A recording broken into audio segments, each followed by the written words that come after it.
मैं 8 महीने की प्रेग्नेंट थी और अपनी डिलीवरी के लिए अपने मायके गई थी। माँ ने मुझे फोन पर बताया, घर के पीछे की तरफ जो खाली जमीन थी ना, वहां पर एक नया कमरा बनवा लिया है। इतने सालों के बाद जैसे ही अपने घर में कदम रखा, कुछ अलग सा लगा। माँ, ये घर के पीछे की तरफ नया कमरा बनवाने की क्या जरूरत थी? अरे बेटा, घर के पीछे दूर दूर तक खाली जमीन है। तेरे पापा को कई दिनों से लग रहा था कि यहाँ पर एक कमरा बनवा लेंगे तो ताजा हवा मिल जाया करेगी। अब तो ये सब छोड़ और चल जल्दी से दूध पी ले। माँ, मैं थोड़ी देर में पी लूंगी, आप सो जाओ। मैंने दूध का गिलास उठाकर उस खिड़की में रख दिया। पता नहीं कब आंख लग गई। अचानक से खिड़की के पल्लों के खड़कने की तेज आवाज आई।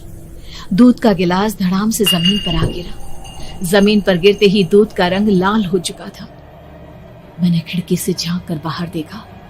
चारों तरफ धुप अंधेरा था। उस अंधेरे की तरफ से कुछ आवाजें आ रही थी, जैसे छोटे बच्चे आपस में खिलखिलाकर मस्ती कर रहे हो।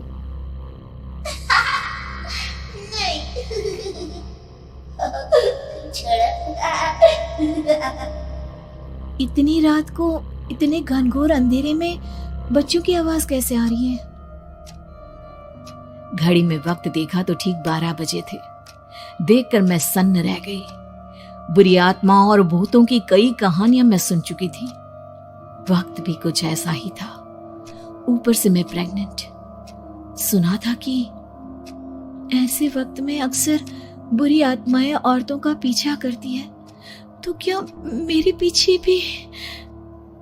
पसीने से तरबतर बड़ी मुश्किल से, जैसे कांपते हाथों से मैंने उस खिड़की को बंद किया। जल्दी से जल्दी उस कमरे से बाहर निकलकर माँ के पास जाने के बारे में सोचा, लेकिन जैसे ही दरवाजे की तरफ पलटी, लगा कोई साया हवा की स्पीड से दरवाजे के सामने से गुजर गया।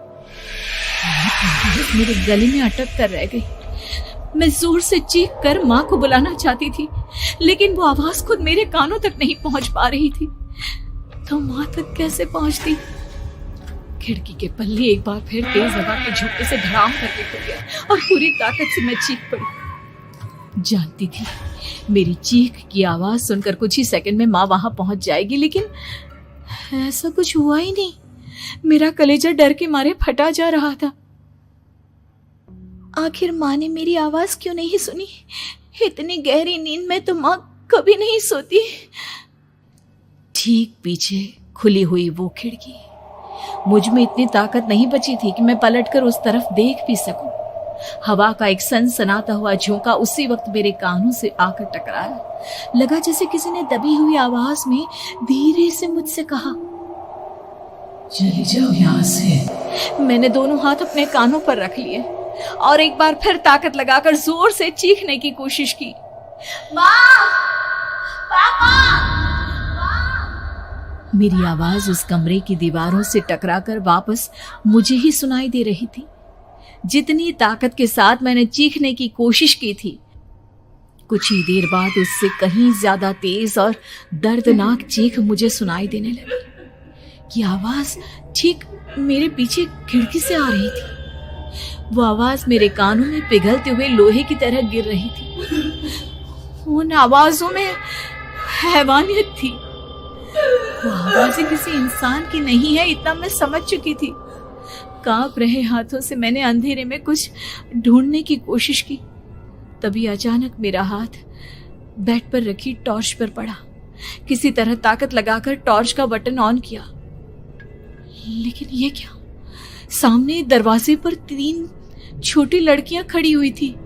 उनके हाथ में स्टील के चमचमाते हुए चाकू थे। मैं घबराकर लड़खड़ाई और पीछे की तरफ हटी, लेकिन तब तक वो मेरे पास आ चुकी थी। उनकी गर्दन टेढ़ी थी और उनके हाथों के वो चाकू मेरे पेट को निशाना बनाने को तैयार। मैं जोर से चीखी, नहीं, छोड़ दो मेरे बच्चे को, मत मारो, मत मारो, छोड़ दो मेरे बच्चे को। सोनाली, क्या हुआ बेटा? तू इतनी डरी हुई क्यों है? उठ बेटा, क्या हुआ? हड़बड़ाकर मैंने अपनी आंखें खोली। देखा तो दिन निकल आया था। माँ मुझे जगा रही थी। मेरा चेहरा पूरा पसीने से लथपथ था। क्या हुआ बेटा, तुमने कोई बुरा सपना देखा क्या? मैं अभी तक अपने पूरे होश में नहीं थी। वो मेरे बच्चे को मार देगी माँ। वो लड़की मेरे बच्चे को। मैंने घबराकर अपने पेट को छुआ। सब कुछ ठीक था। और वो दूध जो रात को यहाँ पर गिर गया था, उसका रंग लाल हो गया था। माँ ने हंसते हुए दूध का गिलास मुझे दिखाया। तुमने दूध पिया ही नहीं, पूरा का पूरा ऐसे ही रखा हुआ है। तुमसे कहा था ना सोनाली, सेहत के लिए लापरवाही ठीक नहीं बेटा। लेकिन मैंने तो सब कुछ अपनी खुली आंखों से देखा था। ये सपना कैसे हो सकता है?